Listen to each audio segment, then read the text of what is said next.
Graduation के बाद आप करते हुए कई टाइम का जो है जितना सदुपयोग होना चाहिए वो हो नहीं पाता। नतीजा ये होता है कि उनका एक भटकाव भी आता है।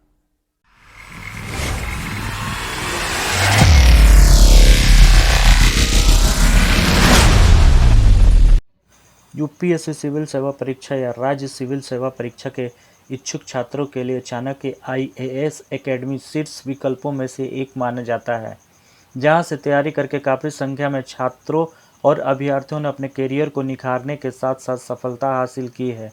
चाणक्य आईएएस एकेडमी ने अभी तक कई छात्रों का भविष्य उज्जवल किया है।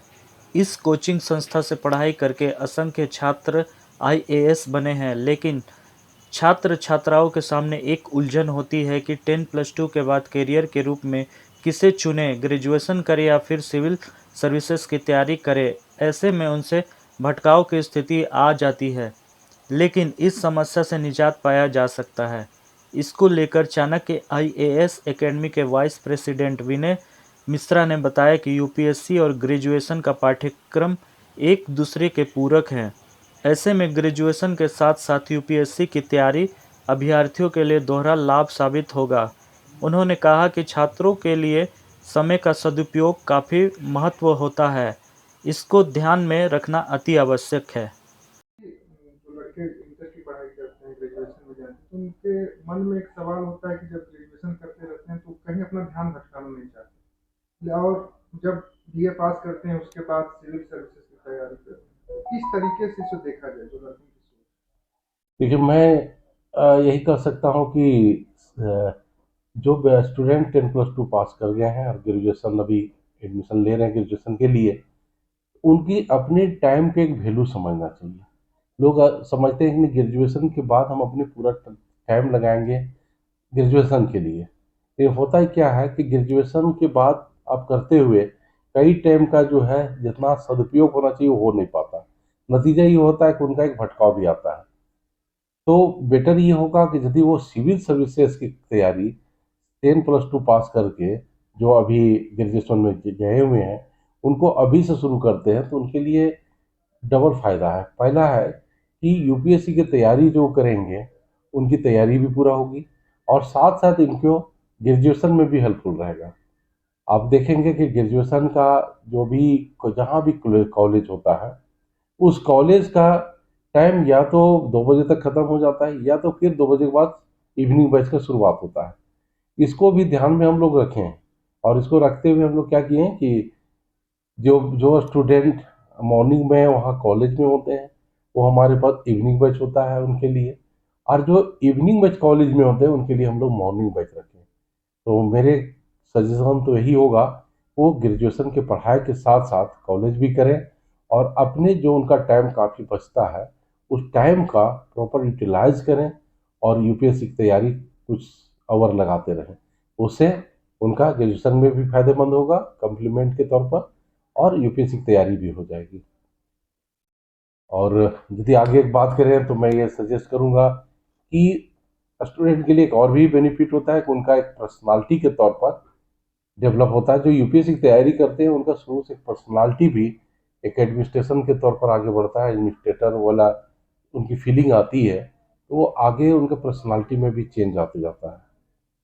ये कॉलेज में देखा जाता है कि अक्सर जो कॉलेज में लड़के पढ़ते हैं तो दूसरे तरफ भटकाव हो जाता है, और वो भटकाव होने की वजह कॉलेज से निकलते हैं, तैयारी करते हैं, उनका मन नहीं लगता। तो क्या इसको आप यूपीएससी से जो जोड़ के देख रहे हैं तैयारी में, तो कितना सही मैच करता है बिल्कुल बिल्कुल मैच करता है और आप बहुत अच्छी बात बता रहे हैं।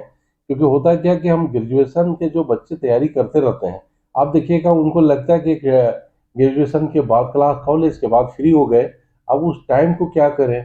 तो जब उनके पास कोई प्लानिंग नहीं होगा तो क्या करेंगे, उसका दुरुपयोग ही होगा। और जब टाइम उनका दुरुपयोग होगा तो उनका सबसे कीमती चीज उनका वेस्ट जा रहा है। तो जिस टाइम को हमको इन्वेस्ट करना चाहिए एक बड़ा करियर के लिए, उस टाइम को यूटिलाइज नहीं करते हैं बल्कि क्या करते हैं वो वेस्ट कर देते हैं। तो इसलिए मेरा सलाह उनके गार्जियन से भी होगा कि बच्चों को करियर के ध्यान में रखते हुए उनका प्रोएक्टिव मैनेजमेंट के तौर पर तैयारी करावें और उनका एम्बिशन को अभी से जागरूक करें, उनको जगावें। जो पेरेंट्स का कोई कंफ्यूजन हो कि क्या करना चाहिए तो मेरा बेटर रहेगा, मेरा सलाह होगा कि उनके लिए बेटर होगा कि चाणक्य इस एकेडमी का सेंटर झारखंड में भी 3 सेंटर है, रांची में, हजारीबाग में और धनबाद में। सेंटर में आके विजिट करें और पूरी जानकारी लें। उसको बिल्कुल क्लियर हो जाएगा कि स्टूडेंट को, अपने विद्यार्थियों को, अपने बच्चों को कहाँ ले जाना चाहिए।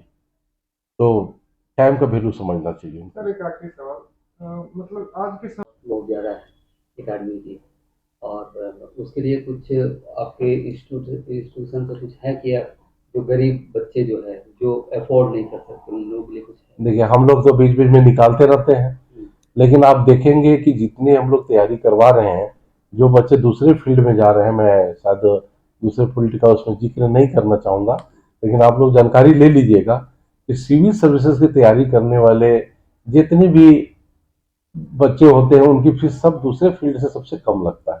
आप किसी और फील्ड का आप जाइए, चेक कर लीजिए, तो आप देखिएगा कि बहुत ज़्यादा फीस होता है। तो उसके कंपेरिजन में सबसे ज़्यादा कम होता है तो सिविल सर्विसेज में तैयारी में।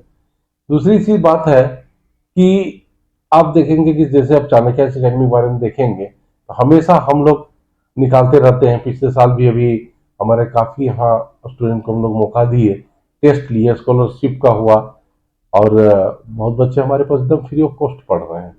लेकिन आप पढ़ने में भी बच्चे कमज़ोर हो, पढ़ने में भी ध्यान न लगावे और पेमेंट भी का भी देना नहीं चाहता है, तो ये दोनों बड़ा मुश्किल चीज़ है। तो जो बच्चे स्टूडेंट अच्छे होते हैं पढ़ाई में, वो उनको आना चाहिए। आप देखेंगे रांची एक ऐसा जगह है, लोग सोचते हैं कि रांची से बाहर जाएंगे तो अच्छा होगा, लेकिन मैं देखता हूँ हमारे सेंटर में कि लोग दूर दूर से यहाँ आते हैं। जैसे झारखंड के तो बच्चे आते ही हैं, यहाँ तक कि बिहार में भी हमारा ब्रांच है, फिर भी कुछ लोग बिहार साइड से भी आते हैं, क्योंकि रांची माहौल काफ़ी अच्छा है, क्लाइमेट भी बहुत अच्छा है। बंगाल से, झारखंड से, बिहार से के कुछ एरिया से, छत्तीसगढ़ से, यूपी का एरिया जो टच करता है, नज़दीक होता है जिनको, उस सब एरिया से भी आते हैं, उड़ीसा से आते हैं। यहाँ रांची एक देखेंगे तो हब बन चुका है, और और जहाँ हब बना हुआ है वहीं के स्टूडेंट यदि बाहर जाना चाहते हैं तो उनको कमी है। पेरेंट्स को भी ध्यान देना चाहिए कि अपने स्टेटस को फीलिंग करके कि मेरा बच्चा दिल्ली में पढ़ता है, वो बाहर में जा रहता है, ये स्टेटस छोड़ देना चाहिए। क्योंकि आप देखेंगे कि झारखंड में चाहे यूपीएससी हो, चाहे मेडिकल हो, इंजीनियरिंग हो, सारे संस्थान यहाँ अच्छा खुल चुका है। बहुत ब्रांडेड कंपनी जो है, बड़े बड़े जितने भी ब्रांडेड कंपनी है, वो सारा यहाँ है झारखंड में, और खास करके रांची में। तो बाहर जाने की पढ़ाई के लिए शायद जरूरत नहीं है। सोचता है चलो ग्रेजुएशन कर देते हैं, लेकिन जैसे ग्रेजुएशन करता है वो पूरी तरीके से शून्य हो जाता है। तो वैसे वैसे छात्रों को क्या सजेशन देंगे कि जैसे ब्लैंक, जैसे ग्रेजुएशन के बाद वो ब्लैंक होते हैं, ब्लैंक ना हो? तो इसके लिए ही मैं बता रहा हूँ कि उनको यूपीएससी की तैयारी करना चाहिए, और जिनको देखिए हो सकता है कि किन्हीं को और फील्ड में जाना है तो उस फील्ड में भी जाए। मैं ये नहीं कहता हूँ कि मैं, क्योंकि मेरा फील्ड है सिविल सर्विसेज की, मैं तैयारी कराता हूँ, तो मैं यही कहूँगा कि सिविल सर्विसेज जिनको आने उनके लिए हमें गाइडेंस ले, तैयारी करें। लेकिन जो स्टूडेंट, उनको मान लीजिए किसी को मीडिया में जाना है तो उनका मीडिया के पीछे लग जाना चाहिए, अभी से तैयारी शुरू करना चाहिए। किन्हीं को मान लीजिए लॉ में जाना है तो उनका भी एक सोच होना चाहिए कि मुझे ज़्यादा से ज़्यादा लॉ के बुक पढ़ें, उससे रिलेटेड पढ़ें। अब तो 10+ जो 2 पास कर चुके हैं उनके लिए भी वहाँ लॉ के कर सकते हैं। तो अलग अलग जो है जिस फील्ड में जाना है, लेकिन जिनको सिविल सर्विस से बहुत बार यहाँ देखा जाता है, खास करके आप देखेंगे झारखंड में, बिहार में, यूपी में, कि बच्चों का रुझान तो होता है सिविल सर्विस के प्रति, लेकिन शुरुआत करने में देर कर देते हैं। अब कोई स्टूडेंट अभी फर्स्ट ईयर से ग्रेजुएशन में गया, शुरू कर दिया तैयारी, तो उसका पहला ईयर उनका फाउंडेशन तैयार हुआ, सेकेंड ईयर तो और बढ़ा, थर्ड ईयर तक वो जाते जाते एकदम परफेक्शन में होगा। तो चौथे साल वो स्वाभाविक है वो टेस्ट देगा, पूरा इंडिया का हमारा तरह के टेस्ट सीरीज होता है वो वैसा देता है, वो उसका होता है। और एक स्टूडेंट ग्रेजुएशन करने के बाद सोचा, तो जो स्टूडेंट पहले से तैयारी कर रहा है तो स्वाभाविक है उसका तैयारी आगे बढ़ चुका है। तो इसलिए सबसे कीमती चीज़ आप ध्यान से देखेंगे तो वो होता है टाइम। इसलिए टाइम का स्टूडेंट को बहुत ज़्यादा वैल्यू समझना चाहिए, क्योंकि ये आपके करियर के लिए बहुत ज़्यादा महत्व रखता है, इसको भूलना नहीं चाहिए। एक अंतिम सवाल है, कॉस्ट को लेकर